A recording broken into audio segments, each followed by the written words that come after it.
Hello and welcome to Unit 3.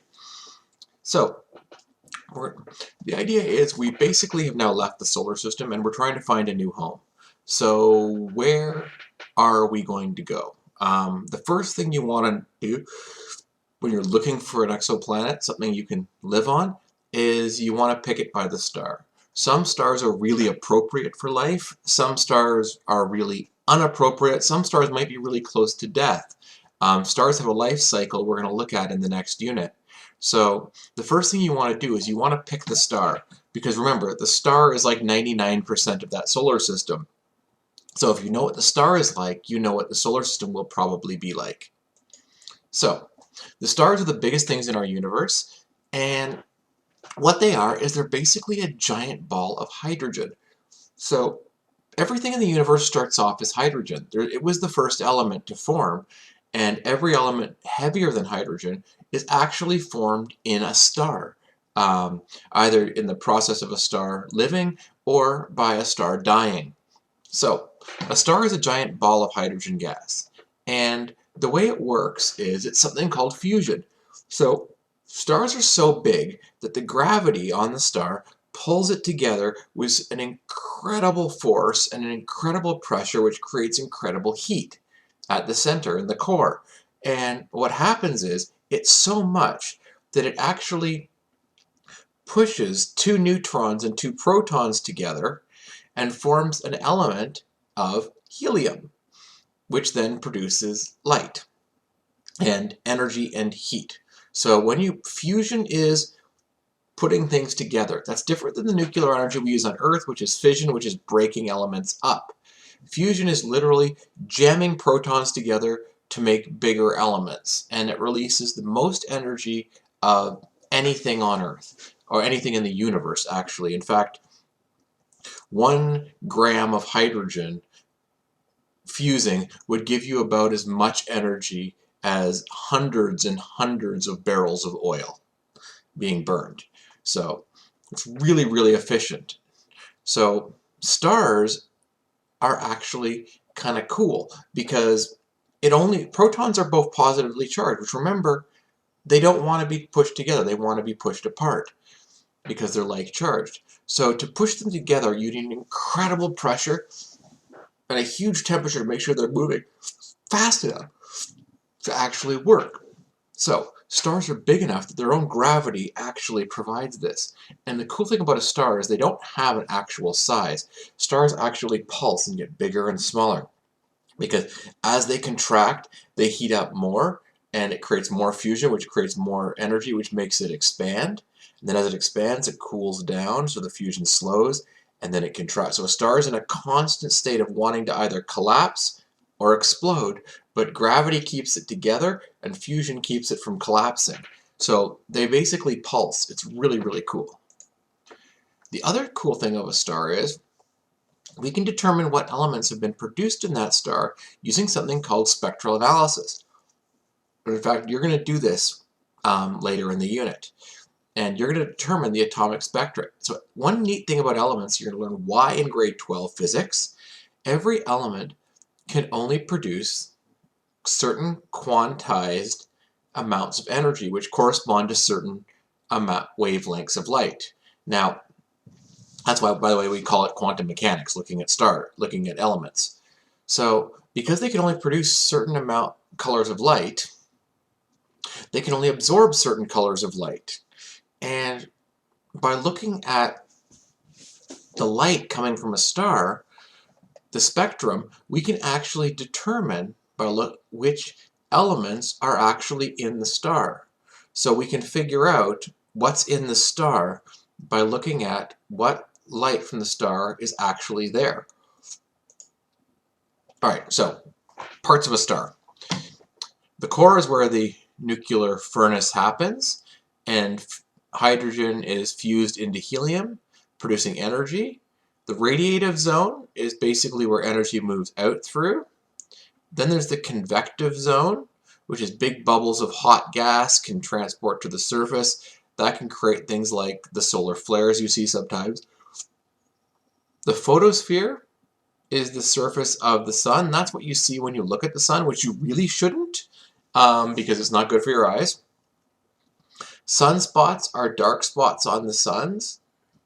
They're basically a magnetic storm. It seems like the more sunspots there are, the more active the sun is, the more energy we're getting.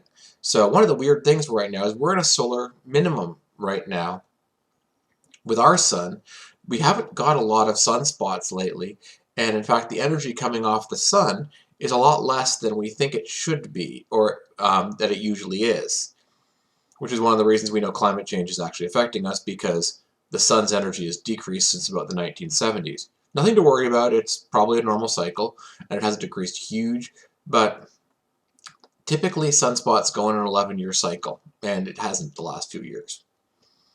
Solar flares are big prominences that can extend out from the sun, and then the corona is the outer part here, the outer atmosphere, which was really hot to about millions and millions of degrees.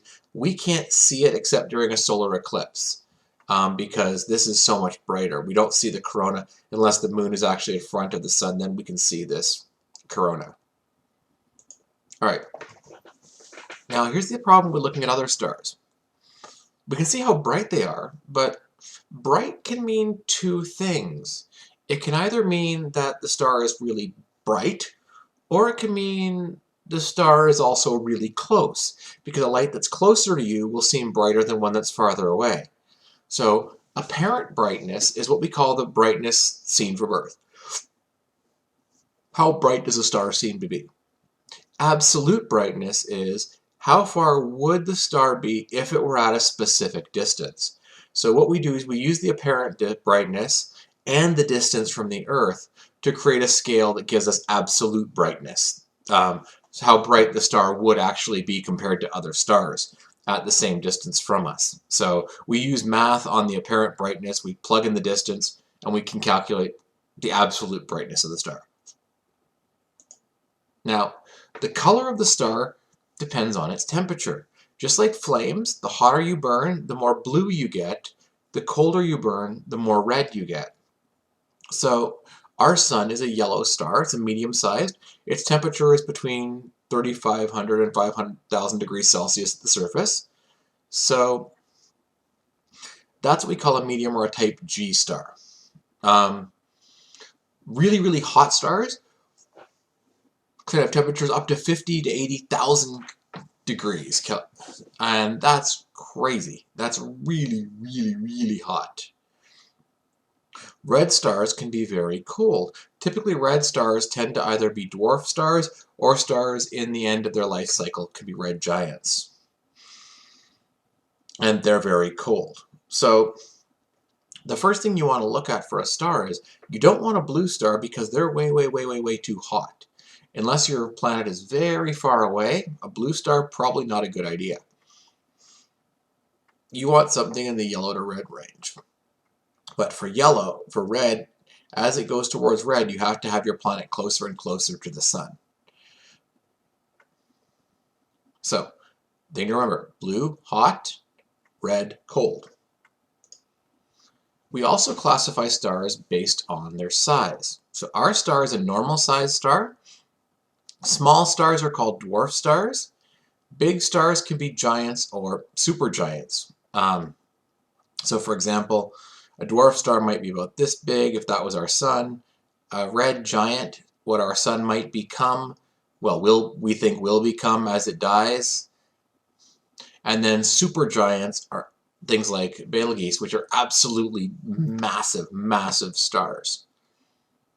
So the other way we classify is dwarf is a small star, big stars are giants or supergiants. So if we put it all together, we graph the temperature and the luminosity and with the size, and we create something called a Hertz-Russell diagram.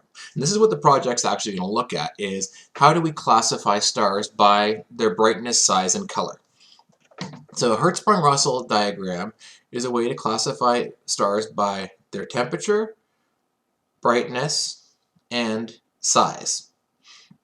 And all the different stars basically live on this. Most stars actually are on a straight line that we call the main sequence. These are stars in the middle of their life.